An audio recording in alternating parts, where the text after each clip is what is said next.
What really happened with your host, Mike Rivero. The history the government hopes you never learn. Here is your host, Michael Rivero.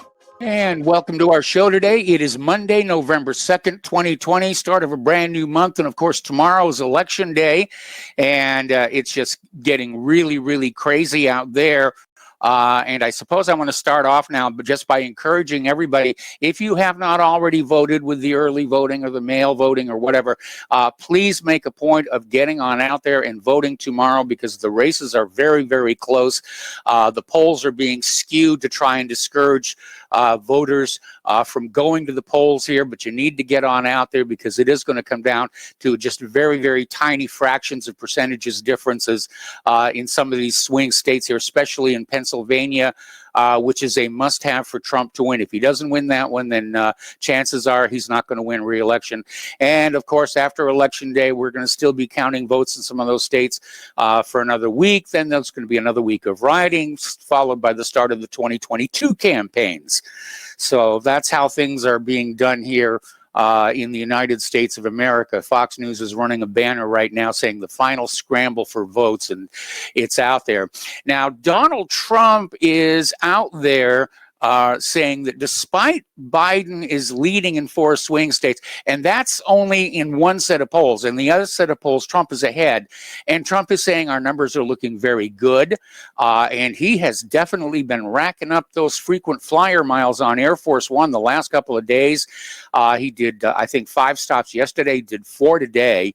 And it's just a blitz there. And Biden is out there as well.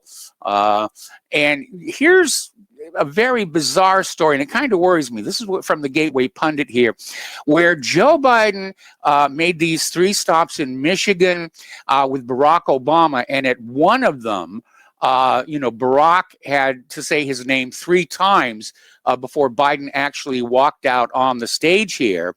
And Joe told voters in Michigan, quote, "I don't need you to get me elected," end quote.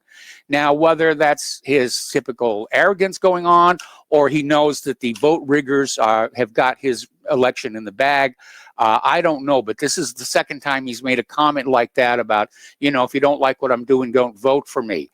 And that's not something that most candidates say during election season, unless something else is going on in the back room here. And Biden continues to put, he's suffering from hoof and mouth disease. And apparently he had a couple of goofs there. And during a drive-in rally on Saturday, Biden told voters about how President Trump was going to destroy the Obama-era Affordable Care Act, and apparently had trouble saying the word health care. And he said, Donald Trump thinks health care is a privilege. Barack and I think it's right to have Badaketh care. And everybody was left scratching his head, about what the heck is going on there. It seems like there's a couple of short circuits up there in Biden's brain there. Now, Trump is out there denying a claim that he is going to declare victory early, even if he's short of the 270 Electoral College votes. And basically, Biden is out there saying he will not let the president steal the election, because that, after all, is the Democrats' job. And once again, they're projecting. Now, the Bikers for Trump rally draws thousands of motorcycles to Pennsylvania. And Eric Trump is out there stumping for his father in a bid to boost the state poll figures. Now, Pennsylvania is key. It's neck and neck right now. And Trump needs it if he's going to win the presidency. So just like Florida was the key state back in 2000, it's shaping up that in 2020 it's going to be Pennsylvania where all the Sturm und Drang is going to be happening. Now, Lady Gaga is out there endorsing Joe Biden, and apparently she dressed up as what she thought rednecks look like, which got her labeled as condescending and got her basically slammed for mocking rednecks. And, you know, there's a lot of voters out there in flyover country, and the Democrats have a tendency to focus on the coastal areas only. And that's where Trump really turned things around back in 2016, as he swept that whole Midwest. So we'll see what's going to happen tomorrow. And again, we're not going to have the final results tomorrow night, and everybody's going to be screaming and claiming victory, and, you know, who knows what's going to go on. Now, Roger Stone is out there in an article on Infowars.com, basically saying how the Democrats plan to steal the 2020 election. And basically goes on in saying, you know, they've got the illegal immigrants voting, which is not supposed to happen. There's, you know, all the stuff about, you know, having phony driver's licenses to let ineligible people vote.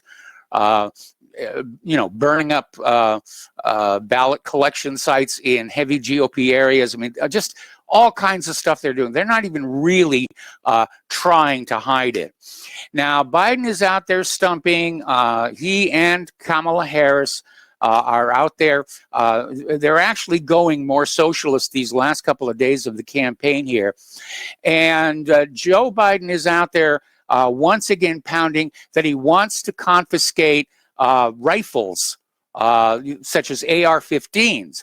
But the FBI crime statistics say that rifles accounted for only 5.2% of known firearm murders last year. Shotguns accounted for 2.9%. Other guns, I don't even know what that means, 0.6%.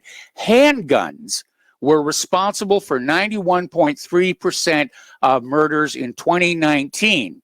But rifles are stereotypically white people guns, while handguns are black people guns. So what Joe is promising he's going to do is crack down on white gun ownership. And that, I think, is going to get a lot of people very upset, especially around here. Everybody has guns around here. It's amazing. It absolutely is. Hunter Biden has apparently gone into hiding, and, you know, the Biden campaign is trying to distance itself and Joe Biden from Hunter Biden and his laptop from hell and the child porn and everything else that's out there. It's spreading virally, mostly by email and Skype and Zoom meetings, not to mention face-to-face conversations. But you know, Joe Biden's wife, Jill, his daughter, Ashley, and all of his grandchildren, they're following Joe Biden around the campaign trail. Hunter is nowhere to be found. Somebody has sort of spoofed the "Where's Wally" idea by saying, "Where's Hunter?" And so he's probably in hiding somewhere if he's not in detox. Okay, now here's an interesting statistic. Over a quarter of the signups for 3 of President Donald Trump's Pennsylvania rallies held Saturday did not even vote in 2016. So Trump is pulling out people who didn't vote before, and because they didn't vote in 2016, they weren't on the rolls, which means the pollsters have missed them. And that may be changing the dynamic. Like I said, you know, we're going to start getting a sense of what's happening tomorrow. But again, with all of this late counting and accepting ballots without postmarks, and the worst one is that state where they're saying the signature on the ballot doesn't have to match the registration. I mean, that's wide open for fraud there.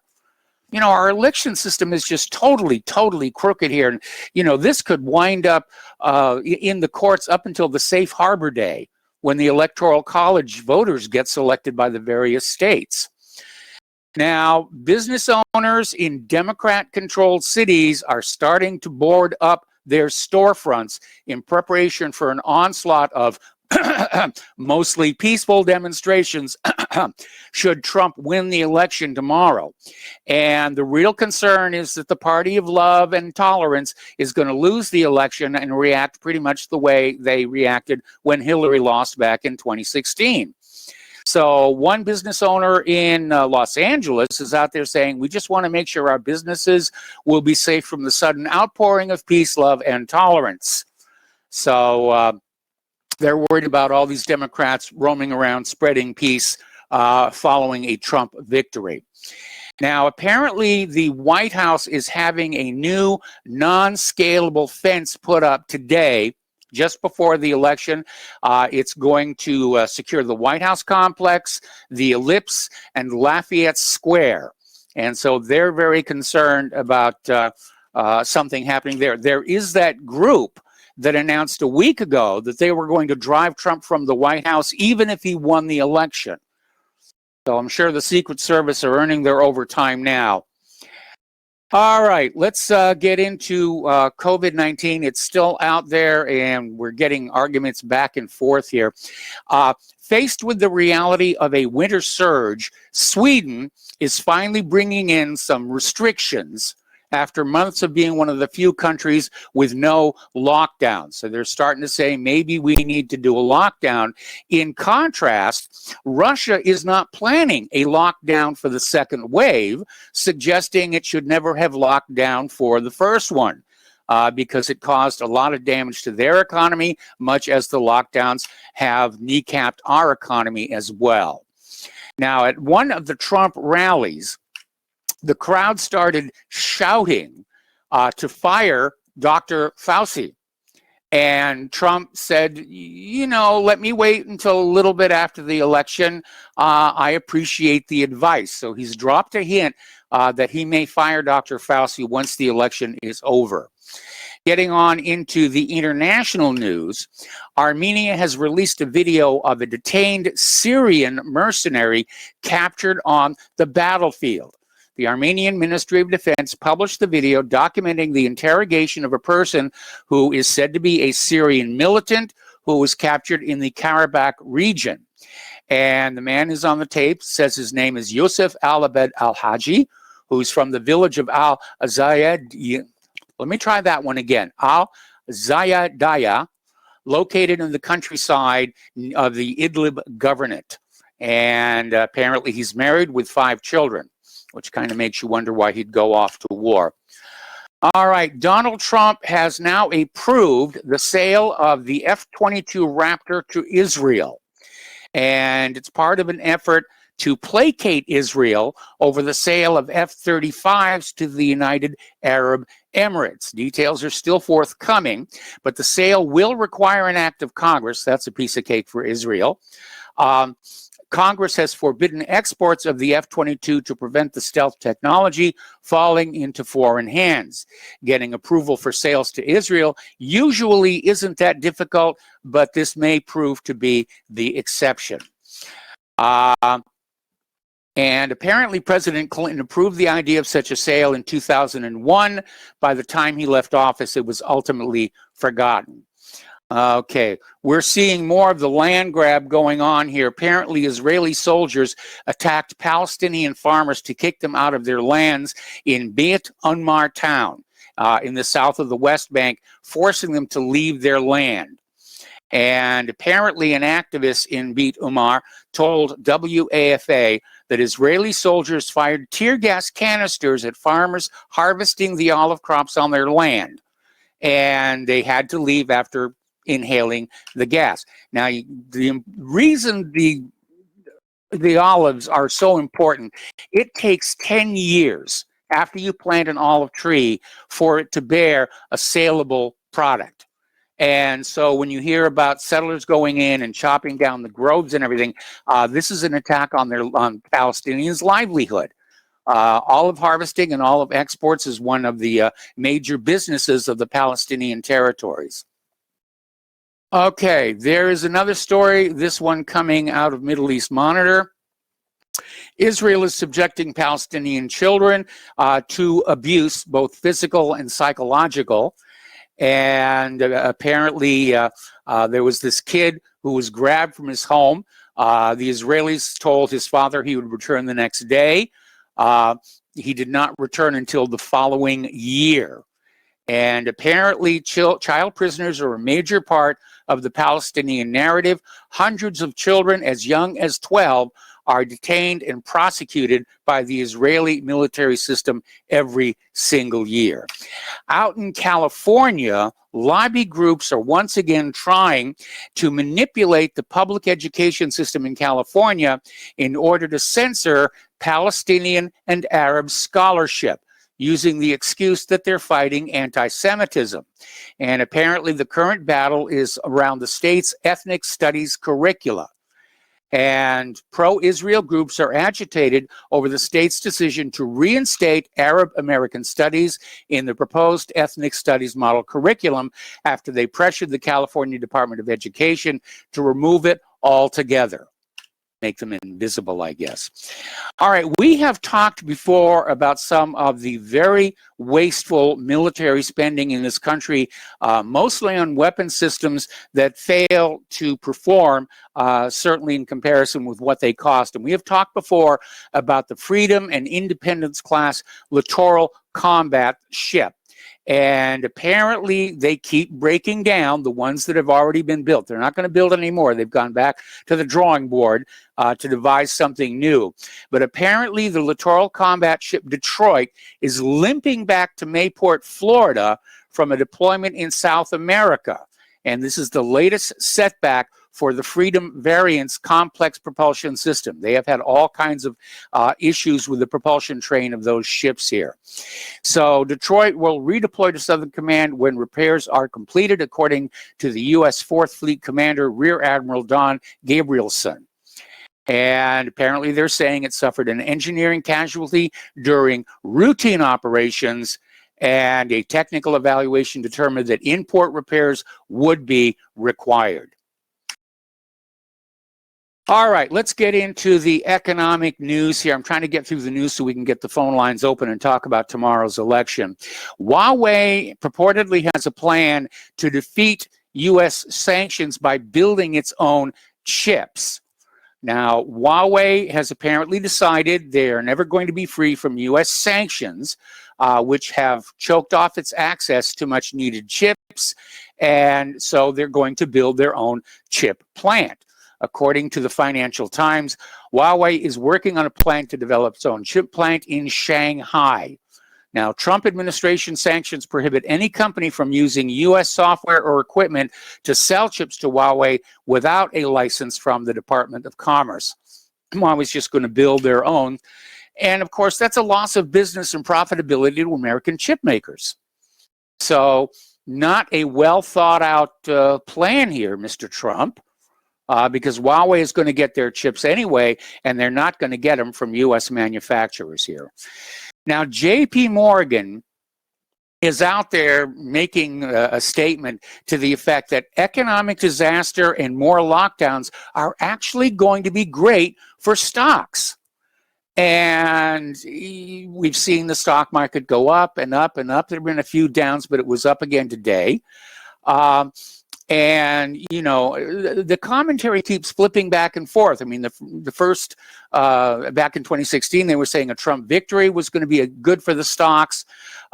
Then the Biden victory is going to be the best outcome for risk assets. Then the blue wave emerging as the most bullish outcome. They're basically, you know, trying to get ahead of the ball and say whatever's happening is going to be great for stocks. I don't know. The sense I'm getting is the stock market is more overly valued now than it was in 1929. And there's going to be a crash somewhere. And I'm glad I don't own stocks. I never have. I've never had the money to own stocks. But it's looking very iffy out there. Now, JCPenney, iconic retailer. We all grew up with JCPenney. And they're going through a reorganization plan. And they've basically filed a bankruptcy plan and accompanying disclosure statement about a week ago with Judge David Jones. And apparently the facts that have come out there is that the bankruptcy plan has been filed. JCPenney shareholders will get no monetary recovery and their stock is canceled. Okay. Now, second lien note holders will not get any recovery either because there is a higher level of priority claims. So that is a really bad situation. Okay, we got to take a break for commercials, and we'll be back with more news after these few words. Welcome back to our show here. And as a matter of fact, I was a pirate for Halloween. We actually had a lot more trick-or-treaters show up here than we were expecting with all this COVID-19 lockdown and everything. So that was kind of fun seeing all the kids in their costumes and everything. And then a lot of grown-ups were in costumes as well. Anyway, little friendly reminder one more time, Republic Broadcasting Network is in the middle of a perpetual fundraiser. We're in a war. We're really in a war against the corporate media that wants to go back to being able to lie to you with impunity, and we're the only thing standing in their way. So it's getting a little tense out there. And, you know, I'd like to say it's going to ease off after tomorrow's election, but I really seriously doubt it with all the tension that's out there. Anyway, if you can help out, and thanks to those of you who already have, the postal address where you can send a check, money order, or if you prefer anonymity, cash, is Republic Broadcasting Network, 2251 Double Creek Drive, number 302, Round Rock, Texas 78664. The phone number where you can make a credit or debit card donation is 800-724-2719, extension 3. The network thanks you. All right, we're going to do a little more news here before we open up the phone lines, and we're in the middle of some economic news here, and along with JCPenney going bankrupt, America's shopping malls are starting to fall. Mall owner CBL and Associates has filed for Chapter 11 late Sunday, citing the coronavirus pandemic cutting into their retail business. And apparently Pennsylvania Real Estate Investment Trust, which is the largest mall owner in Philadelphia, also filed for Chapter 11 early Sunday to execute a prepackaged financial restructuring deal. Okay, turning to international news here. Apparently, Muslims yelling Allah Akbar protest President Macron in Berlin. This all began in France, but it's spreading all over Europe. So this group of around 150 or so Muslims took to the streets of Berlin to protest against Macron. And according to a report from the tabloid BZ, no one was arrested for what the newspaper deemed a hate demonstration. Okay, now the French police have dispersed Turkish gray wolves after their anti-Macron, anti-Armenia, Allah Akbar march. And this was in Dijon. Apparently over in Vienna, in a Catholic cathedral, there was an Afghan Muslim arrested for shouting Islamic slogans inside the cathedral until he was arrested by police. It's a little crazy out there right now.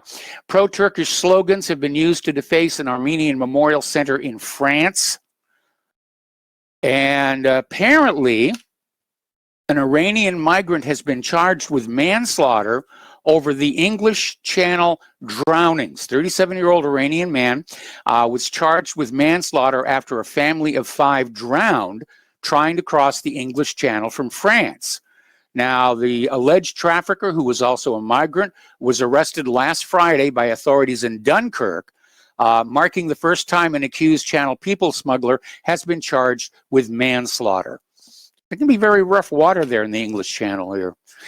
Okay, from the woke part of the news here, apparently the Washington Department of Child, Youth, and Families is barring a couple from fostering their 1-year-old great-granddaughter because they oppose homosexuality and gender transitioning.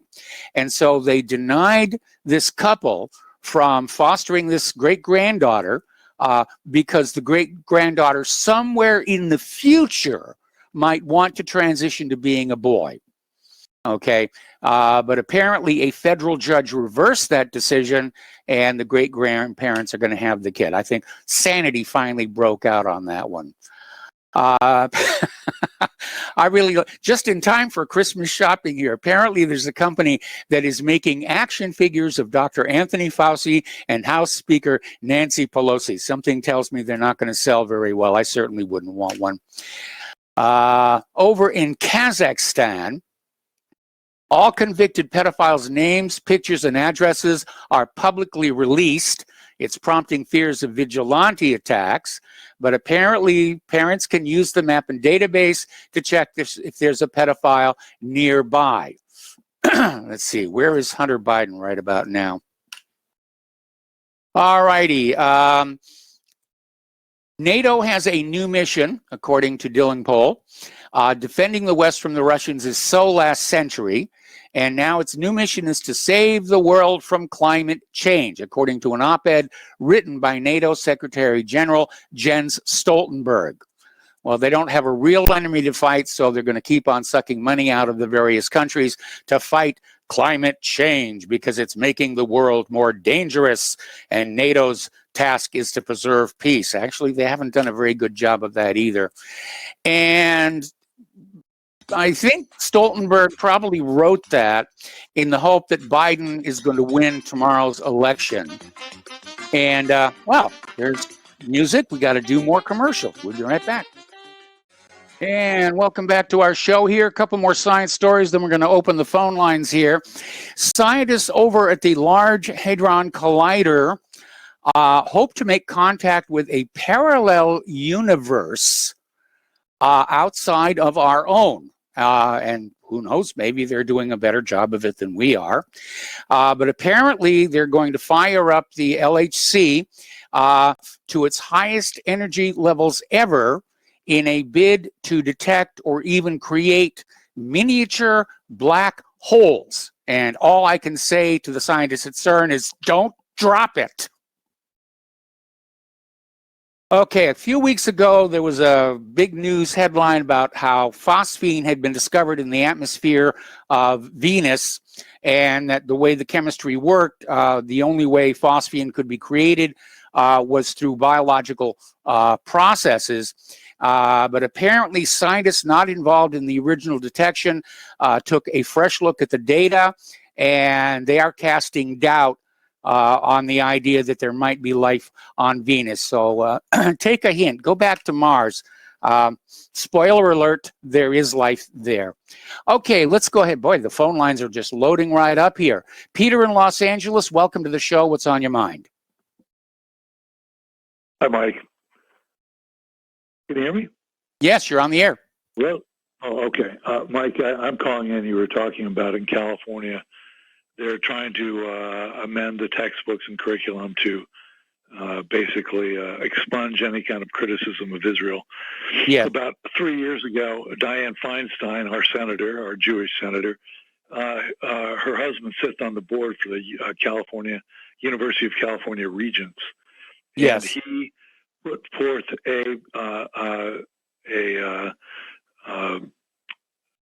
deal where in the University of California, which includes Berkeley and UCLA and yes. UC Santa Barbara, the UC system, that any criticism, they changed the definition of anti-Semitism to mean any criticism of Israel, of course, which is a real country with a real armed forces and and a real government, real bombs and so on. And does real atrocities. So he used the lever of his wife and sanctions coming from his senator wife in order to get that rammed through. I also want to say in Virginia, they've been the Israeli lobby has been very active in censoring the textbooks there, where they changed the wording around to say instead of occupied, they'll say it's contested territory, or things like that. No mention of Nakba, of course. Yes. Nothing like that. At the same time, of course, they're trying to make it mandatory that everybody have Holocaust training from cradle to grave, pretty much. But also in Virginia, and this is an article written by a gentleman named Grant Smith, who is probably the expert on the Israeli lobby. Grant Smith had an article called The Israeli Lobby Enters State Government. And in Virginia, they've managed to, with enough campaign contributions, to have their own a Virginia government organization as part of the government of Virginia that is there to to enable Israeli companies to sell in the United States. That is to say, this is the Virginia government is going to work against its own citizens and their businesses in order to help them, the Israeli foreigners, to sell within Virginia and open up businesses there. Now that's it. Now, when you talk about the censorship and, of course, 28 states that you can't criticize Israel and hold a government job or get a government contract or whatever, and that's only going to go up. And then we're looking at what's happening for censorship with Facebook and Facebook and Twitter and everything that we're seeing on the media that is so weaponized against Trump, for instance. On one side, they're all Jewish-owned. And when you put all this together, I mean, and then, controlling our textbooks and what they can say on campuses and what you can and can't say and not hold a federal job and so on and so forth. And they're actually have weaponized our own state government against our own businesses in favor of Israeli businesses. And then you can take it a step further. Like, oh, by the way, we can't sell weapons to anybody in the Middle East unless Israel signs off on it. And today, I saw an article, which I sent on to you, where we've agreed because they agreed to let us. Good, thank God, Israel let us sell F-35s to some of the Emirates. In order to assuage the Israelis, we're now selling them F-22s, which we had not before. Yes. So we need their permission to sell, and then we have to compensate them by selling them even more, or giving them. You know, we give it. We never sell them anything. They forgive everything. It's just, and how they permeate everything we see, everything we read, everything we hear, every movie we go to, every TV show, every book we read, because they control publishing as well, our schools, our textbooks, everything else. And now, obviously, they weaponize themselves in the electoral process, and where Trump can't even have his own Twitter account, right? Yes. That's how much control is being exercised over us. And I could go on to more, but I just wish people would know just exactly what we're confronting here. And who cares about China and Russia? This is the real problem. I mean, we're going to be serfs in our own country. And that's pretty much it for me, Mike. That's my 2 cents for the day. All right. Well, Peter, thank you very much for the phone call. And we're going to switch over to David in Boston. Hello, David. Welcome to the show. What's on your mind? Guyana, Michael. The 49th and 50th state. Aloha for Hawaii and Guyana for Alaska.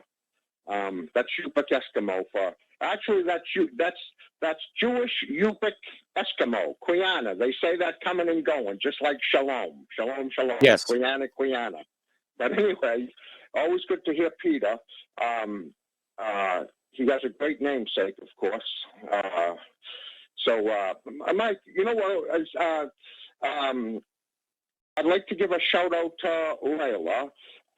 She's up. I take it. I think she's kind of like in Ontario.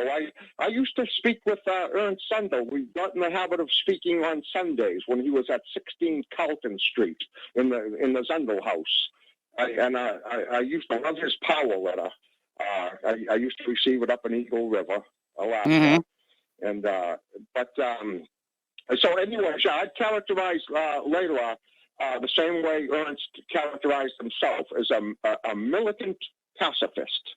And I'd like to see what Layla's opinion is on that, if she embraces that title, a militant pacifist. But, Mike, I'd like to ask Layla, but with this pacifism, though, Elias Shakor, he was from the village of Kaffa Biram, and he was just a kid when the Zionist goons came into his village. And they rounded up all the men, and they told the men that they were going to march them out just a few miles out of the village, just to secure the village. They just wanted to secure the village, like check it for firearms and explosive, ammunitions, munitions, and so on. And they said you'll be back in the evening to have supper with your family. We just want to. Well, they never returned. They marched them off. They wound up in some kind of refugee camp or something in Jordan or something. And anyways, sometime later, I don't know how much time went by, but Archbishop Elia Shakur said when they finally were kind of like reunited with their woman and saw their woman again. And as I say, I don't know how much time went by, but they were informed that the women were all raped and ravished, and some of them fought like tigers to resist these filthy Jewish rapists and everything. And a couple of them that really fought like tigers just had their throats slit. They murdered them if they wouldn't submit to these Jewish sex maniacs and everything. But so I'd like Layla's feedback on that, and then.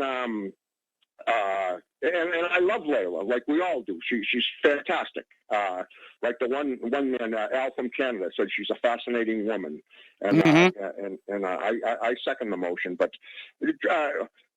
changing the subject a little bit, Michael, is Michael, this fervor, this mania, this Trump mania, all these rallies and this Trump mania. Yes. With all these people screaming, "I love you, Trump," and all this stuff and everything. I came up with a name. Michael. I think they're suffering from a mental disorder. All these rabid Trump supporters and everything. And I've diagnosed them with Trump derangement syndrome. Actually, that name's already been co-opted by the ones who are opposed to Trump. Oh, I know, but I'm using the same. I think that was the minor definition of it. But the greater fulfillment of Trump derangement syndrome is, I think, these rabid supporters of Trump. But I'll tell you something, Mike, and then maybe Layla can weigh in on this too. But I'm in Boston here, and all I hear 24 hours a day and night, is these ambulances. And there's all these fentanyl, opium, heroin overdoses and everything. Now, Trump had 4 years to take our troops out of Afghanistan. I just want to characterize, I just want to say that I have unbridled admiration for those great Mujahideen warriors that stand up to this great global super Satan, this great global narco, it's a narco super state, this great narco super Satan, okay? And, these American men better realize that they're sowing to the wind, they're going to reap the whirlwind. And may God help them to stand up to the great Satan. May God help them to equip themselves with the bravery and the courage and the fortitude of the Mujahideen. Because don't think that the great Satan is just satisfied with killing the people on the other side of the world and killing the people in the Middle East and turning the whole Middle East into homeless refugees. The great Satan is killing us right here at home and our children. And the great Satan is coming after you, this great global super Satan. And I hope you stand up to this great Satan with the courage of the Mujahideen Afghan warriors. I have unbridled admiration for them, the way they stand up to this great nuclear-armed super Satan. And those brave Mujahideen warriors stand up to this great, wicked, evil super Satan. It's a narco terror state. We're over there mobbing them for their opium, okay? So, yes. So me and Paul are going to definitely, and probably Chance, I'm an oath keeper. I took an oath in the Army to uphold the Constitution, Michael. No war's ever been declared, and over in Afghanistan, and when they administered the oath in the Army, the person that administered, the man that administered, the officer, he made it clear that when we took that oath, it was for the rest of our lives as American citizens, as long as we were American citizens, even after we were drummed out of the Army and everything. We're discharged from the Army.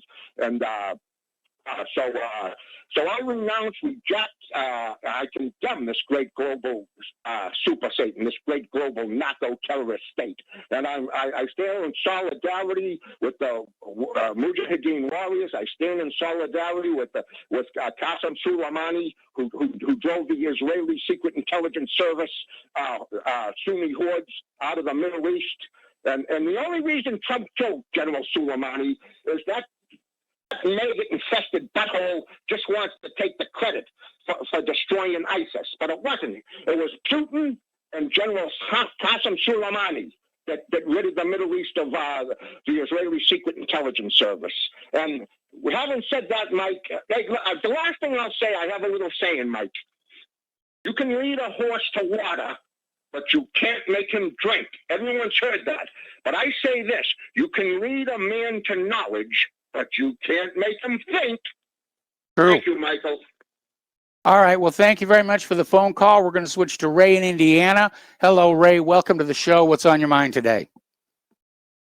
Hey, Mike. I called about the voting in Indiana, but I want to give you a quick story here. I was watching C-SPAN, Mercenary Journal Saturday morning, and guess who called? Tom from Florida. It was clearly him. I've only got through once on Washington Journal. I'm a regular that I watch that show all the time, but I had to laugh when I heard Tom. And so let him know if he calls in that he has fans all over the country, and we heard him. But anyway, back to voting in Indiana. Have you done the early vote yet, or have you voted yet? Yeah, we did the early voting. Well, actually, I don't vote. It just seems to encourage the bastards. I was going to ask your thoughts on that, on the voting machine, because Indiana does not own those machines. They don't own the machines, and they don't own the software. But what do you think of the machines? I'm always suspicious of all these machines here, and the fact that Indiana doesn't own them or the software. To me, that's very, very alarming. I think if we're talking about reforming our election system, I think the machines have got to be open and transparent, and people should be able to look inside and see how they're working. Minimum of software is required to actually just count pips on a card. And so this idea that the software is proprietary and therefore can't be inspected alarms me. I mean, you realize the gambling machines in Las Vegas are under much more secure control than our election machines. I totally agree with you. But the point I was leading up to is those machines have this little wheel, and it's not a touch screen. And most everybody looks at that and thinks it's a touch. It's not a touch screen. You have to spin this little wheel, and it goes over each and every option. Yes. It's the craziest thing, and I don't know whoever programmed that was not. I can't believe it was a real programmer, because it's so unnatural the way. So people had. I actually helped out on the polls a couple of years back, and I had to explain to them every time. No, you have to spin that wheel, and it cycles each choice, and then you have to hit it. And I hear the music. Anyway, keep up the great work, and go Trump. Bye-bye. All right. Thanks an awful lot. We'll be back with more phone calls after these few words. Okay, welcome back to our show here. And we're going to go back to the phones to Tom in Florida. Hello, Tom. Welcome to the show. What's on your mind? Yeah, Michael. Aloha. Good day to you. And yes, thanks for that. That was a nice call, last caller. Yeah, Michael, what's on my mind is, let's get to the real facts now. We may have you were talking about black holes. We might have a black hole in 24 hours in our government. Yes. We might have a black hole, a communist black hole. Like Rubio said last night, there's a lot of Democrats ain't socialist communists, but most Democrats are. So the Democrats are the socialist communists, basically. How you heard Rubio's speech last night, Mike? No, I did not. Yeah, he said the Democrats, not all Democrats are socialist communists, but all Democrats. All socialists are Democrat. Yeah, I saw the quote. Right. Yeah, really good quote. But I got to get back to David. The guy's always talking about Trump rallies and this, and the guy's crazy and syndrome. No, Dave, you're wrong there, my friend. Do you want the bumbling buffoonery of Biden and communist Camilla in our government, running our government? Yeah. This guy's nutting up right now on Trump. Can you imagine how this guy's going to be when bumbling buffoonery of Biden gets in there, Kamala, this guy's going to go off the rails. He'll be on volume or something. I don't know what's going to happen with this guy. But, yeah, Mike, I got to tell you, I went and saw this guy, Charlie Kirk, the other night. I was for the students for my daughter. And he was over here. And I'd never seen such a crowd as far as a little ballroom. They had a ballroom. And there must have been, the thing was jam-packed. You couldn't even walk in there. Everybody had masks on. Everybody was masked up. And so Dustin, don't call in. So it was good in that regard. And the guy made a lot of sense. Candace Owens wasn't able to make it. But I've been telling you for a long time about this election where I think Trump may have dropped the ball on this. Dropped the ball is not having Larry Elder, Candace Owens, and all these other guys of this documentary, Uncle Tom, because I believe Trump. Trump gets 15% of this election from the black vote, Mike. I think he's going to win it. However, if he doesn't get under 15, if he gets 10 or less, why did Donald Trump go out, stick his neck out all this time for the black vote when they betrayed him? Well, last I heard, he's polling 31% among black voters. Well, then, Mike, if he's pulling 31%, he's going to win in a landslide. However, we'll find out tomorrow night. If he gets under 10%, you know what? No Republican leader, no white male who runs for president can appease the black Afro-American vote. No way. Because nobody's done as more for them as Trump. Let's not kid ourselves.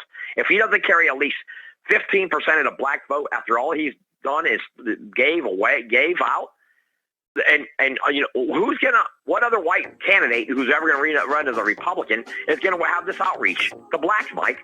So I'll hang on if you can. I got a lot more stuff. But stay on the line. Stay on the line. I'm going to put you on hold. We're going to come right back to you after station identification. Welcome back to our show. Hour number 2, we're on the phones with Tom in Florida.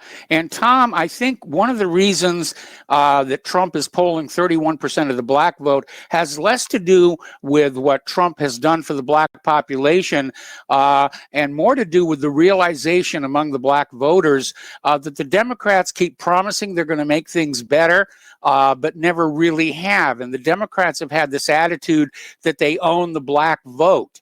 And I think that struck a very negative chord with black voters, especially, with all this, talk about, the evils of slavery and reparations and whatnot.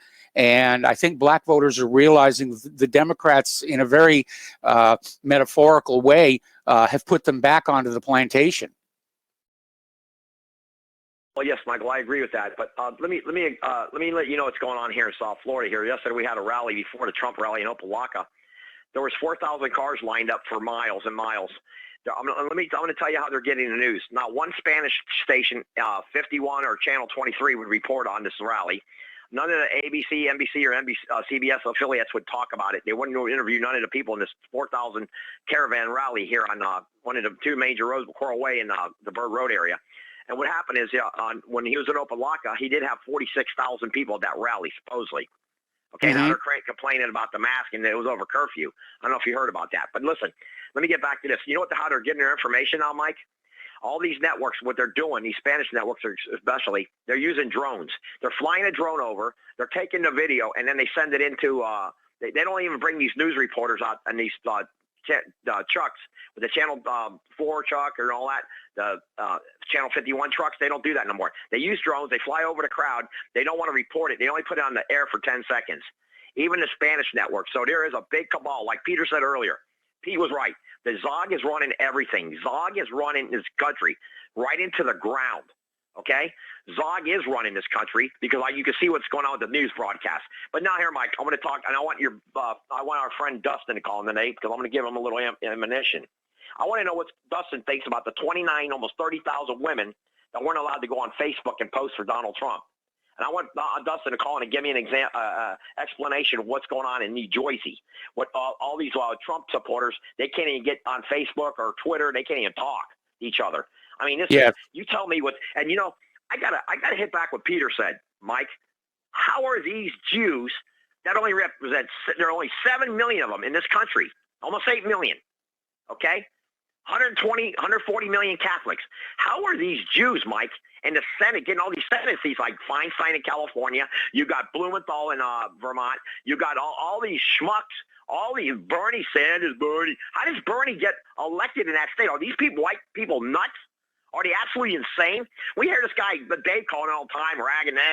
Hey, Dave, why don't you start talking about the kooks in New England states that are voting for Jews for Senate? Why didn't you do something about that, Dave? You live up there in Boston. You got a freak show like the Indian Pocahontas, the fake Indian Pocahontas. How does she get elected, Mike? Are these people that dumb up in those New England states? Or that imbecile? They're imbeciles. Or maybe election fraud is far more. Maybe election fraud is more pervasive than we thought. And when it comes right down to it, the Jewish population, by and large, controls a great deal of wealth, and money is power in this country, and can certainly overcome the differences in population. Well, Mike, I agree with that. But, when you have sheer numbers, everything's, look, is it arithmetic, or is it's like numbers? I'm sure you're much better than me in numbers. But how is it where you can't even get a Christian, or I don't know who, a candidate to run against a guy like Dick Blumenthal who says he's in Vietnam? This guy keeps getting elected for Senate. The guy's a hypocritical liar. The big state Israeli plant. I mean, and this guy keeps getting elected, and the guy's lying up through his yin-yang, his kazoo, and they still elect him. Dave calls in all the time bashing Trump. Yeah, Trump's got a son-in-law as a Jew. Fine. Well, hey, that's like, there's this old adage, Dave. You got to, if you can't beat them, you join them. And that's what it seems like happened when there's a lot of stuff with a lot of people that's going on in this country because of money. It is about the money. Even Charlie Kirk was saying about that with the college campuses, Mike. All these college campuses all over the United States, these kids have been so indoctrinated and brainwashed. They don't even know how to write their name in cursive, Mike. They don't even know how to write their name. They can't even find a checkbook when they open a checking account. Yes. Unbelievable. I mean, it's horrific. And, you can't blame all this on Trump. Look at his bumbling buffoonery of Biden. All the money he steals from China, and the guy's trying to act like he's going to rehire Fauci if Trump fires Fauci. This whole thing is a cabal, man. It's a cabal, Mike. And like I told you, there were so many thousands of people. And, by the way, Donald Trump's doing really great in Dade County with the vote. I don't know if you know that. No, I hadn't heard. Great. Good. Yes, Donald Trump is he's only 94,000 votes off from Biden in the early ballot. They just had that on the news. So Hillary won Dade County by over 300,000 votes. Well, Donald Trump has narrowed that down to less than 100,000 right now. Before the vote tomorrow. So I think that's way good for Trump. However, Mike, they're going to try to steal this election. Like you've been saying it for a year. Donald Trump should have stopped this nonsense with the mail-in ballot. Republicans allowed this to happen to our country. This mail-in crap. It should be election day is when the election takes place. And the only one that should be early are the guys on the military base that Bill Clinton got rid of. When you're a military man, you're on a base, you vote, and then you get your mail-in ballot sent in to be counted during election night. What's going on in our country, man? I mean, it's unbelievable. Yeah, the coronavirus is let's call it what it is, Mike. It's the Wuhan flu. It came out of red communist China because they don't care how many people they lose, and they don't care if the rest of the world suffers. They got 1.4 billion. And the USA Today paper in 2010, they had a general said, if you wiped out half our population, you'd be doing us a favor. And nobody ever catches up on that. Not even the Republicans are talking about that. The Chinese don't care, Mike. They don't care if you knock out 400, 500 million of them. Think about it. They're at 1.4.9 billion people there. That's not even counting India right next door. Yes. I just saw right now, China has 57 million more men and women in China. And India is even higher. 57 million more men in China than women, Mike. Yes. What does that tell you? That's absurd. Now, getting back to some of these callers are calling, and I hope Dustin does call in about the 29,000, 30,000 women who were knocked off of Facebook because look, Charlie Kirk was right on the money, Mike. Charlie Kirk was absolutely right. He's telling all these college kids from the University of Miami, Miami-Dade Community College, all the way up to FIU. And, Charlie Kirk was right on the money. That's where these Democrats are winning these elections at these college kids. They're brainwashed. They're totally brainwashed, and we have got to stop it. And one way when they would have been able to stop with the black vote is Uncle Tom, the video, what Candace Owens has out.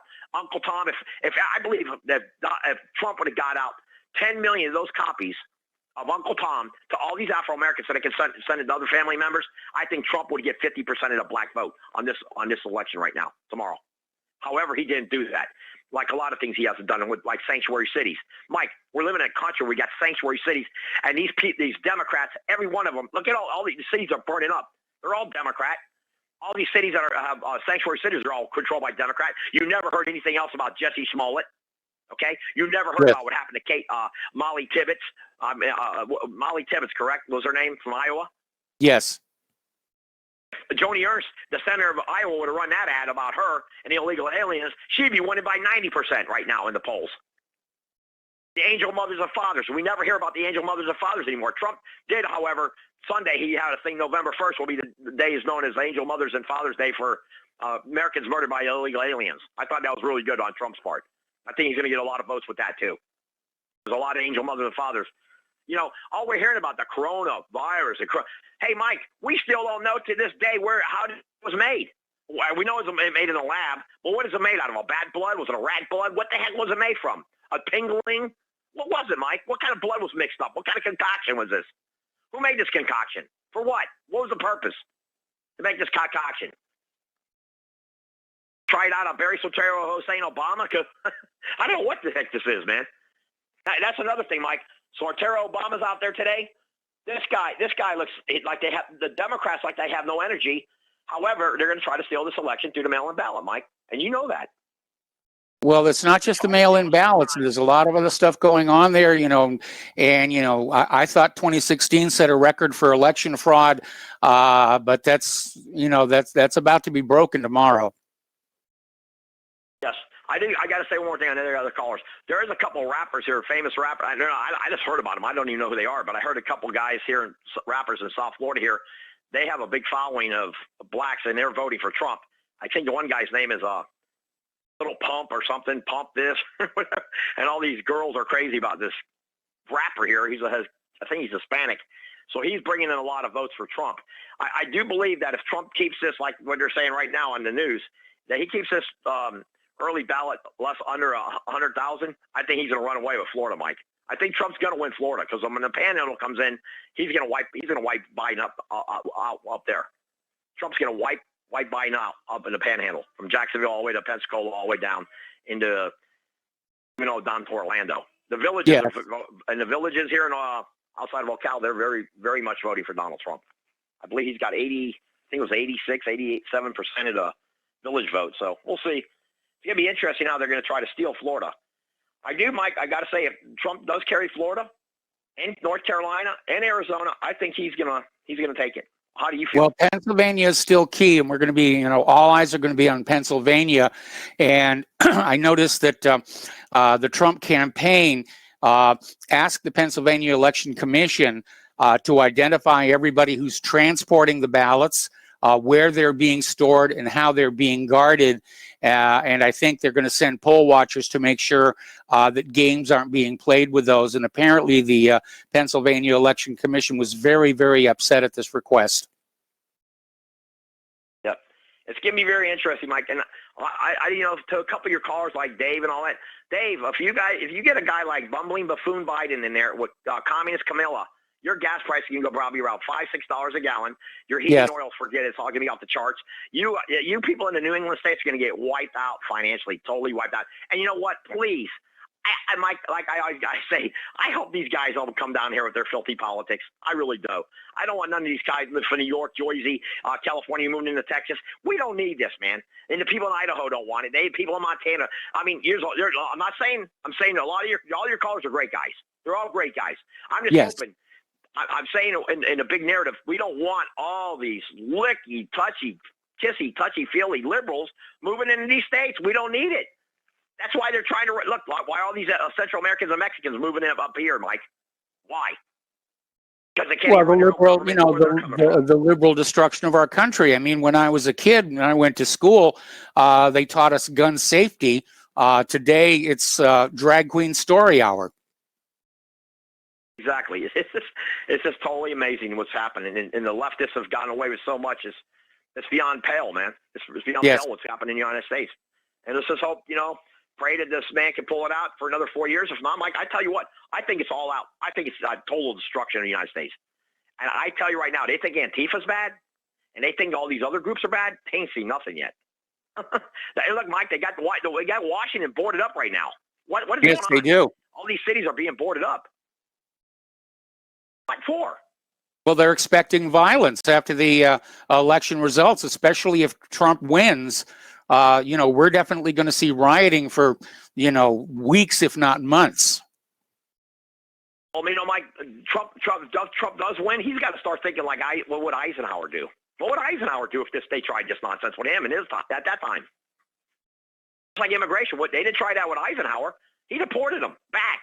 And if they tried to burn up Washington under Eisenhower, are you kidding me? No way. It would never happen. I don't know if they'd be using rubber bullets or live ammunition. Probably live ammunition. And they wouldn't put up with it. No, they wouldn't.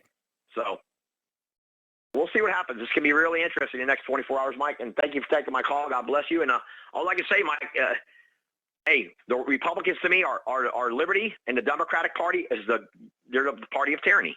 That's what we're looking at. We're looking at how it's going to go down.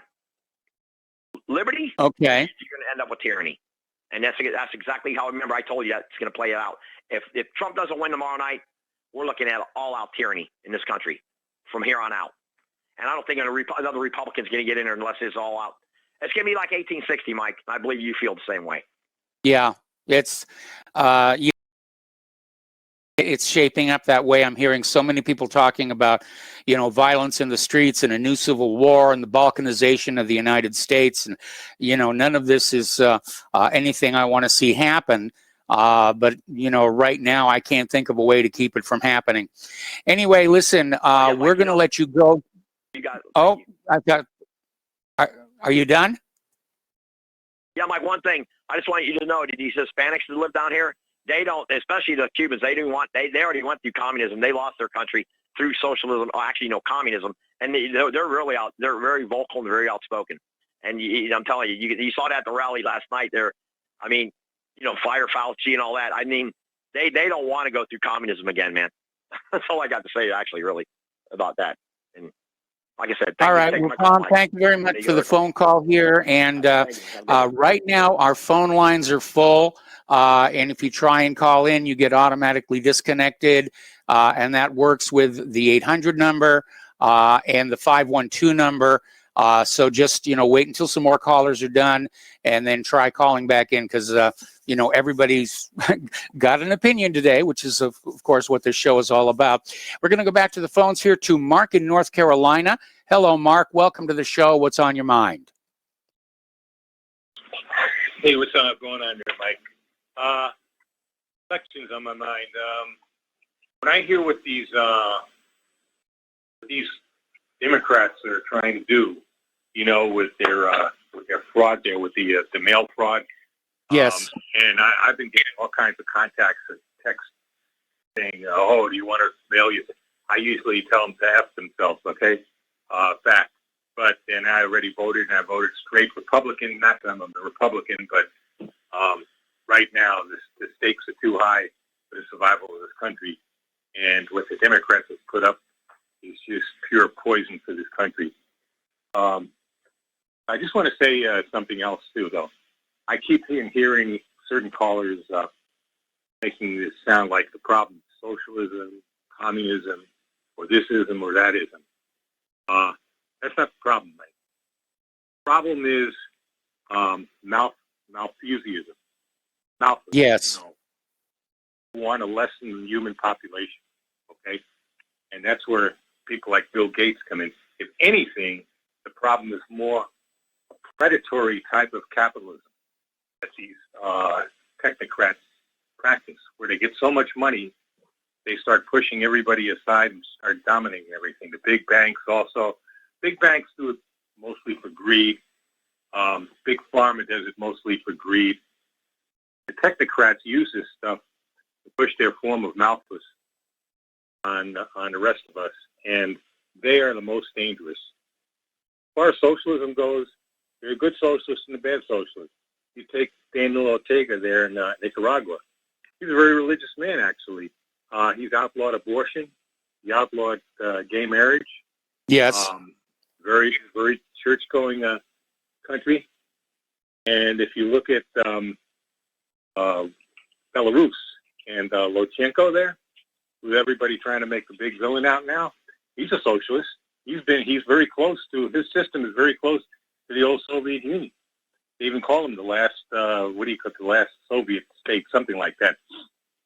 Now, he stood up to this COVID garbage. He doesn't have his people put on masks. And he said what they should do is drive tractors and drink vodka. Stop worrying so much about it, okay? And for that, the international mafia fund, that's what Gerald Salente calls it, they told him that they promised him some money, big loan, a few $1 billion, I believe, if he just goes along with the rest of Europe with the lockdowns and all that stuff. And you know what he told him? He told him to stick it. He didn't say it in those words, but basically that's what he told him. You know, okay? The guy's a patriot. He is a socialist. That's not the problem, Mike. Some of the socialist states are a problem, absolutely. Some of the capitalist states are a problem. Okay? If you cooperate with the Bill Gateses of the world or with a quack like Fauci, then you're part of the problem, okay? If you believe in putting on a mask, you should put on a mask. You're part of the problem, okay? Okay, Mark. Yeah, Mark, I'm sorry. We got to take a break for commercials. I got to let you go. More phone calls after these few words. Welcome back to our show here. We're going to go back to the phones to Layla in Canada. And Layla, your ears must be burning. So many people are talking about you these days. What's on your mind? Yeah, hi, Mike. Actually, I was listening to you, and you sound like you're a little tired of hearing the same thing over and over again. I just wanted to say that I think it's time we start calling Zionism what it is, and that is globalism. Jews are merely the foot soldiers, whether or not they willingly signed up because of the financial benefits of being a Jew and belonging to that powerful organization. They're just on the periphery. They're basically on the ground. There is a hierarchy, but ultimately the Zionists are the globalists that we continually refer to without actually establishing who they are. And they were founded formally in France in 1860 as the Universal Israelite Alliance. And it, of course, evolved from there.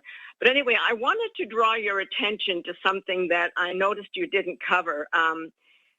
Justin Trudeau last week said that he was bringing in 1.5 million migrants over the next few years.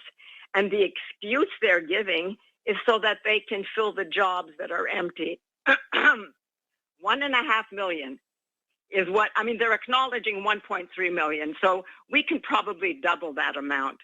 Where are they going to be coming from? Are they going to be more of those who yell, Allahu Akbar? And that means, by the way, my God is greater than your God. Yes. Allah, who is he, is Akbar, means greater. It's a relative value. So that is what they are yelling. So basically, it seems to me that we've been caught between two forces that have always been fighting each other. Those who call themselves Jews or Zionists, and the Islamists who used to belong to the Ummah, which was also a global concept. If you join Islam, you are a member of the Ummah, the worldwide federation of people who believe in the greater God, the one who is supreme. Now, not all Muslims are that fanatic, and that's the important thing to point out. But along with the announcement of last week that 1.5 million immigrants are being brought in, on Sunday, I think it was, just yesterday or Saturday, there was another shooting in the province of Quebec. And once again, they're claiming that the man is not part of domestic terrorism, but that he's mentally ill. That brings to mind Alexandra Bissonnette, who killed 6 people in a mosque while they were praying. I don't know if you remember that story. Yeah, it's a while back, yes. Yeah, it was about 4 years ago. He was a 24-year-old, and right away the Muslims started crying, terrorism, terrorism, we're victims, we're victims. and they refused to. Now, Trudeau did call the kid a terrorist, and the boy's father begged the people to stop calling him a terrorist, especially Justin Trudeau, stop calling him a terrorist because that puts our family in danger. Now, the reason this is happening in Quebec is we are forgetting Quebec residents, French Canadians, are nationalists. And they resent bitterly that so many of the migrants are being put into their province. They, in the past, have always had sovereignty and control over their immigration. They also have a parliament that is not really it's a parliament unto itself. It's called, of all things, the National Assembly, not the Provincial Assembly, the National Assembly. And that all comes out of Trudeau appeasing the separatist movement in 1970 when he initiated the War Measures Act, which brought hell down on his head. So when we talk, if we ignore what is going on in Canada and this little twit, Justin Trudeau, being duped into bringing in more migrants, where do you think they're going to go when Canada runs out of money? If he brings in another 1.5 or 2 million immigrants, where are they going to go when Canada's already so deeply in debt? They're going to head south. Have the GD. They're going to go south. Of course, they already are. It's a very porous border. They're going to go south.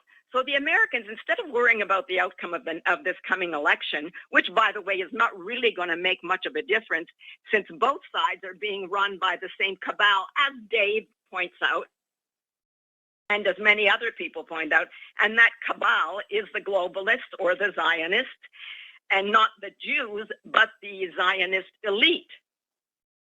And their greatest advocates in the U.S. have been the Christian Zionists, many of them probably in New England, as well as the other states like Florida and Texas. You have a lot of Christian Zionists who really are not particularly rational. But also, if you look at Christian doctrine. Okay, Layla. Christian doctrine. Layla, I got to put you on hold. Yeah, okay. I got to put you on hold. Don't hang up. We're going to come right back to you after these words from our sponsors. Amen. Welcome back to our show here. We're still on the line with Layla in Canada. And Layla, if you could just sort of pick up where you left off about, you were talking about Zionism and globalism and your opinion that it doesn't matter who wins the election tomorrow, that it's not going to change anything. I don't think it really... Yeah, I think Trump and Biden are desperate to win for their own advantages and how it will enrich them personally and their particular. It's been like a revolving door around Trump, people coming in and out, except for his family. As for Biden, he's come back practically from the dead, resurrected mummy, and Kamala Harris. They're not going to be running the country. They're only there as puppets anyway. And they're on both camps have Jews who are the foot soldiers for the Zionist globalists. So we might as well acknowledge nothing will be resolved, just like in Palestine, which, as I've said before, prior to the British mandate, it did not have fixed boundaries and was not a national entity. It was a collection of people living in regional enclaves where they had true self-determination, individual groups. It wasn't until the Zionists came in and the British created a Palestinian state to enable the Zionists to come in. And the first governor of Palestine was Herbert Samuel, or Samuel Herbert. I can't remember the order in which. So clearly we know what the objective was. And it's good that people are concerned about what happens to the Palestinians, because the Palestinians are basically the same ethnic groups that constitute the rest of the world. St. Jerome of the Catholic Church complained. He was there for 30 years, translating from Hebrew and the Greek into the different. So he was in Bethlehem for 30 years, and he complained that there were so many foreigners coming into Bethlehem that it was becoming very annoying. A lot of them stayed because they were fanatic religious types, that they were pilgrims. And then they eventually were part of the group that was taken hostage by Islam And they, in order to stay or be killed, they adopted the identity of being an Arab and being a Muslim. And the Christians who did not convert fled because they easily integrated into Western societies. But those who were fanatical about the, quote, Holy Land stayed. And they're the ones who have resisted so strongly against the military force that is not ever going to let them win. But that's an example of an ongoing dispute. What's it been, almost 100 years? There's no resolution there, and there never will be, because the Zionists, the globalists, have that much control. They've been at it for so long. They've got their people planted. The Canadian military, we know, is, by the way, another story today in the Canadian paper. The Canadian military now acknowledges that they're establishing a propaganda department, and they're going to be using, so they're saying it's fair for them to use social media because the people themselves have already put it out there into the public arena. And so, and this is one reason I avoided joining any of the social media. I don't have a Twitter account. I don't have a Facebook account. Yeah. Or I don't even know what, I've never used Instagram or any of those silly things where people seem to think that they can't communicate with their families unless they use the internet. You know, whatever happened to the telephones? Maybe it's time we go back to landlines where you can't tap it unless there's a court order. But anyway. Well, I don't know. I mean, even the landlines were being tapped illegally. I mean, there was that big stink about, you know, the secret NSA rooms at the phone switching centers. Anyway, listen, Layla, I need to let you go. We got a bunch of callers waiting on the line, and we're starting to get close to the end of the program. And so I'd like to switch over to Paul in New Jersey. Hello, Paul. Welcome to the show. What's on your mind? Hello, Michael. Michael, nothing says you're a Zionist more than voting for Laura Loomer. She's Okay. running to Florida for Congress. And she's, you know, the first I ever heard of her was at that shooting when I heard her on the radio on Alex Jones, you know, talking about the shooting in Vegas. And she said that some Muslims, she was very eager and early to say Muslims had foreknowledge of the shooting and left for the shooting. And she acts as a total Masada. And Donald Trump voted for her because Donald Trump is from that district, and Donald Trump voted straight Republican. So we can assume that Donald Trump voted for Laura Loomer. So for the people who are voting for Trump tomorrow, I should remind you, when you cast your vote, it's a very important thing. You are now going to be marching along with your new ally, Comrade Laura Loomer. You'll be marching and voting Sheldon Adelson and Ben Shapiro under the flag of Israeli expansionism. Yeah, but you're going to get that with Biden, too. But nonetheless, it's your tacit approval when you vote tomorrow. All you guys out there, you know who you are. Yeah, but everything you just said also applies to people who vote for Biden. But I'm just saying, remember this. This is make yourself. This is like you're marrying yourself to Donald Trump tomorrow and to Zionism. This is combining our families with the Israelis and basically running the full whatever Israel wants, Israel gets in the whole region agenda. But you're going to get that with Biden as well. I mean, look at his voting record in the Senate. You know, Biden. You guys own it. Yeah, but I'm saying that applies to Biden as well. And I think all you guys, maybe you should consider buying yourself like some little yarmulke with a MAGA on it. You can wear them around. You sign in on to Zionism, letting Israel rule the financial sector. Yeah, but you get that with Biden as well. Kushner in there. You're allied with Sheldon Adelson. Okay, Paul, you know, your bias is showing and you're not listening because everything that you've said also applies to people who vote for Biden because Biden is as pro-Israel as anybody. And in fact, it was almost a competition which one of them was more pro-Israel. And so it's kind of a moot point as far as tomorrow's election is concerned. Anyway, Paul, thanks an awful lot. Yeah, I know what you're trying to do, Paul, and we're going to let you go. The voters and remind them that they're signing on. Remember, fellas, when you're in the but that's true with Biden as well.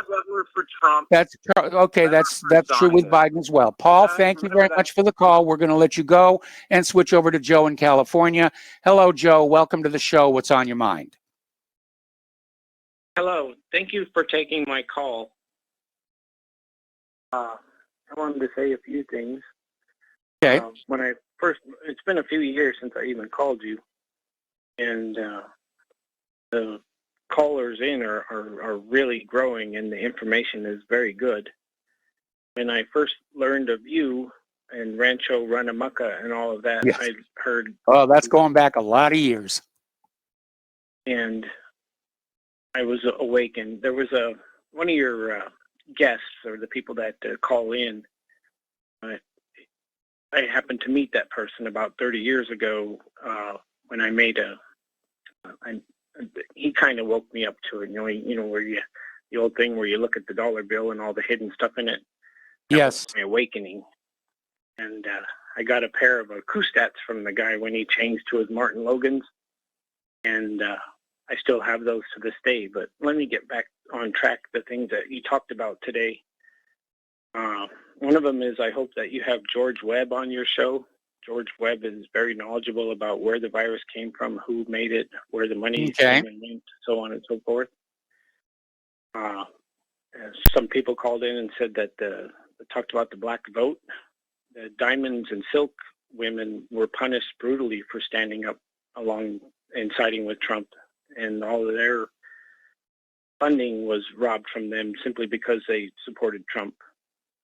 I know that Florida helped the Bushes when they rigged the election, so trying to say one state or another is in bed or out of, I think it's all the same people. I think it's a group of Freemasons or some sort of secret society that goes way, way back, and Eisenhower warned us about this military-industrial complex of secret people meeting in back rooms and Bohemian Grove-style environments to decide what's going to be done for the benefit of themselves and their families to maintain their monopolies. And then when you get out against them, they don't want their monopoly brought up. They just say, oh, we're just good capitalists and we've invested well. And when in fact they simply buy the right politician for the amount of favoritism they need to leave themselves alone while they take more taxpayer money and stuff their pockets and head to the offshore tax shelters to avoid paying while telling you that you need to give more while they give less, but at the same time telling you they're going to do what's best for America when in fact they don't. No. And the robots that Bill Gates wants to bring in and the people to build them on the H-1B visas, that large amount of immigrants that come in and nobody knows how they get in, but when you look at the numbers coming through and they're all getting government jobs and they're all making sure that their special interest is maintained, and while other things, people are punished. You look at the amount of cost for it. The Catherine Austin Fitts explained to the American people, $50 trillion in debt. The government is to pay their salaries and so on. These people are costing trillions of dollars, and the debt is, there's just no money for it. When you try to go to them same government employees to say, we would like something done about, let's say, Hunter Biden's laptop or anything, the first thing they do is tell you they can't handle it. They won't take care of what they were hired to do, or they swore an oath to take care of. That makes sense. Okay. I know that there's no money in the cure. Everyone's telling you that through the Hegelian dialectic, let's create a problem, let's announce it on the TV, create massive public, and then magically have a high-cost solution. Everywhere you look, there's no money in the cure. And even Goldman Sachs says actually curing patients is a bad business model. I know Dianne Feinstein's maiden name is Goldman, but the El Chapo guy that dug his way out of prison, yes, in the court case, he mentioned the amount of millions of dollars he paid to Feinstein and Pelosi and other California leaders to make sure that he was ignored when he came back and forth across the border. And all of that was, part of national news, but nobody talks about those things. Everyone's saying America is boarded up right now, but when you look, it's the Federal Reserve has guards out in front of it that are funded by the taxpayers. The globalists aren't going to let their stuff get damaged in a riot. So, only mom and pop and your own family gets hurt, not their stuff. The Freemasons make sure that their stuff's looked after. And when you look at the top, who's making the money, they try to tell you there's a Republican and a Democrat when they're the same thing. Yes. I know long ago you used to be able to vote who was the best candidate, but money has altered it to where there's this Republican and this Democrat, but they're in the rhinos or dinos. They're in the name only. When you look at it, those same people can be traced back to like the Renaissance Fund and the Mercers and those people who move money across Wall Street through phone lines with a special software at a rapid speed, and they capitalize in both directions, and they play both sides. And yes. Way back when Eisenhower warned us about it, when you first came, when I became aware, you went through everything from the Spanish mines and Havana harbors, all these false flags and this stuff that goes on that tricks people into thinking that, we're being attacked, so we need to turn the money wheel and we have to go to the Pentagon and we have to borrow more money. And then we were declared bankrupt in the 30s. All of our gold was taken from us, and then suddenly the Rockefellers showed up and they were going to put the dollar to be backed by the barrel of oil instead, and it had a Bretton Woods Agreement title. Now every time you turn the news on, oil is up or down, and our dollar is going to collapse, or it's going to go up, or the dollar is worth 4 cents if you really looked at it. And everyone's rich on paper, and no one has any actual wealth, and no one owns any property, and there's no freedom, and there's no property rights. And everybody you see that's homeless, when you ask them, why are you homeless? Well, my property taxes kept going up to fund these government employees who won't enforce the laws. So the bank took my house, and now I'm living on the streets, and I need even more help. And it's just like a vicious cycle. And centuries ago, the Tytler, Alexander Tytler, he coined the phrase the Tytler cycle, where it shows that every democracy collapses after 200 years. And it's because of largesse, or people who vote themselves too much from the Treasury till not enough coming in to fund what's going out. Bread and circuses. And that's why and the Constitutional Republic was written to avoid ever being a democracy. When the Founding Fathers mentioned it, they said, we're sick and tired of democracies and how they loot the people. We're going to create this Constitutional Republic where only the citizens of the nation can vote. No illegals, no dual citizens, no one else can be involved in government. And then next thing you see, there's these lobbyist groups, and there's every tax-exempt offshore tax shelter created to make sure that those groups can buy more government. And even the post office was caught helping Hillary Clinton. They were paid millions and millions of dollars in overtime, and they violated something called the Hatch Act.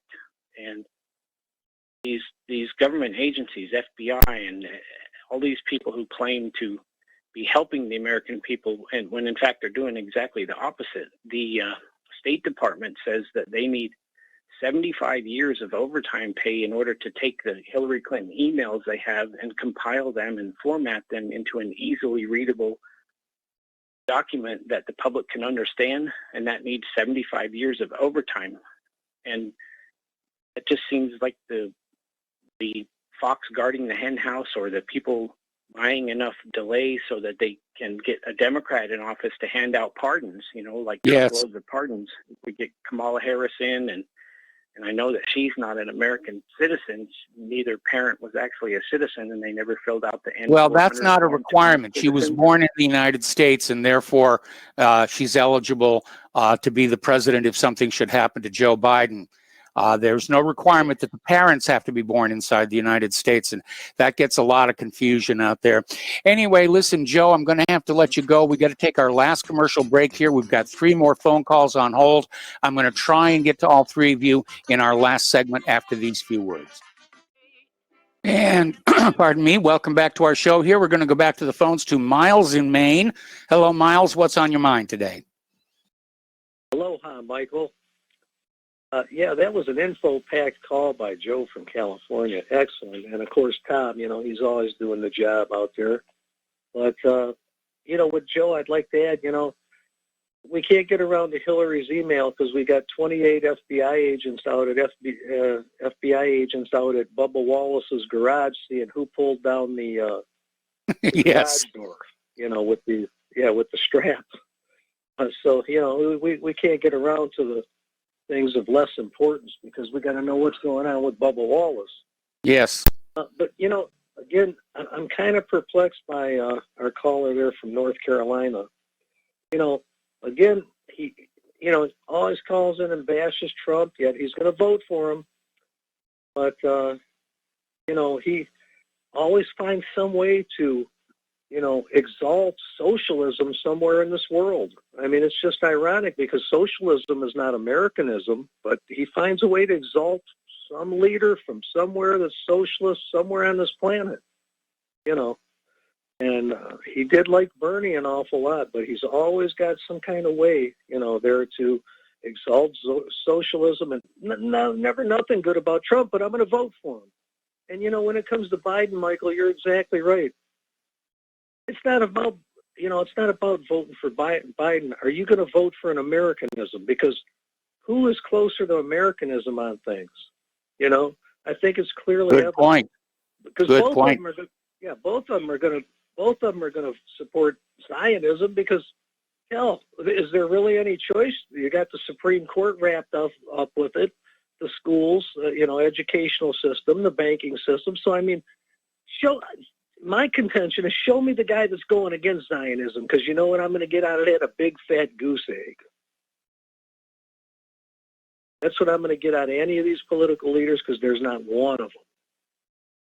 None of them have the testosterone to be able to do that.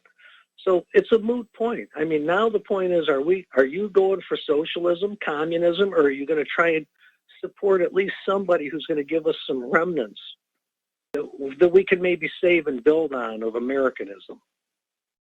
And that's my call, Michael. Thank you so much. All right. Well, you're welcome here, and we're going to switch over to Ron in Missouri. Hello, Ron. Welcome to the show. What's on your mind? Yes, Mike. When it comes to the Pelosi and Fushi dolls, I have two words: voodoo and pins. That's all I got to say. Oh, okay. Well, thank you very much for the call, and we're going to switch to Joe in Tennessee. Hello, Joe. Welcome to the show. What's on your mind? Well, first, to Layla, I appreciate her telling me that Allahu Akbar means God is greater. I always thought it was God is great. And That's never what I thought, too. Because I'm like, but when it's God is greater, that's a heck of a difference between that and God is great. Before I would be like, oh, that's nice.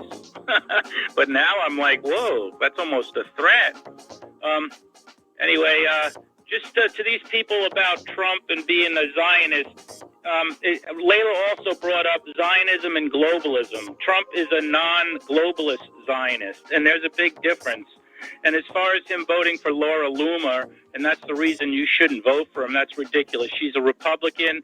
Personally, I wouldn't vote for her, but by voting for Trump doesn't mean I vote for Laura Loomer. That one call seems a little unbalanced with his All right, I got to let you go. We're at the end of the show. The music is playing. Stay tuned for John Stadmiller.